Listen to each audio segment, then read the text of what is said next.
અહેમદાબાદ મિત્ર ન્યૂઝમાં આપનું સ્વાગત છે। સૌરાષ્ટ્ર તેમજ દક્ષિણ ગુજરાતમાં ધોધમાર વરસાદ વરસ્યો છે। ઉપલેટાના લાડ ગામે આફ ફાટ્યું છે। 2 કલાકમાં અંદાજે 11 ઇંચ વરસાદથી ગામના બજારોમાં નદીઓ વહેતી થઈ ગઈ છે।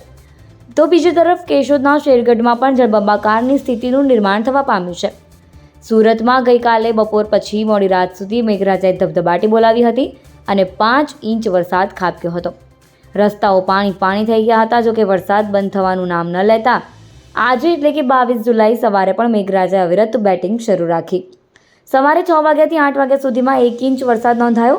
હવામાન વિભાગે સુરત સહિત સમગ્ર દક્ષિણ ગુજરાતમાં ભારેથી અતિ ભારે વરસાદની આગાહી કરી છે। ત્યારે 21મી જુલાઈએ સાંજે 5 વાગ્યા બાદ 2 કલાકમાં 4.25 ઇંચ જેટલો વરસાદ ખાબક્યો હતો, જેને પગલે શહેર આખું પાણી થઈ ગયું હતું। વરાછા, અઠવા ગેટ, કતારગામ, પૂર્ણા ગામ, ઉધના સહિતના તમામ વિસ્તારોમાં પાણી ભરાયા હતા। જો કે બંગાળની ખાડીમાં સર્જાયેલું લો પ્રેશર મધ્યપ્રદેશ થઈને ગુજરાત તરફ આગળ વધી રહ્યું છે।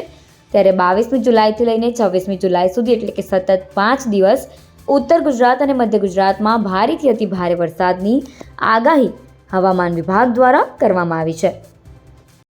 અહેમદાબાદ મિત્ર ન્યૂઝની યુટ્યુબ ચેનલને સબસ્ક્રાઇબ કરો અને બેલ આઇકોન જરૂરથી દબાવો, જેથી દરેક મહત્વના વિડીયોની નોટિફિકેશન તમને મળતી રહે।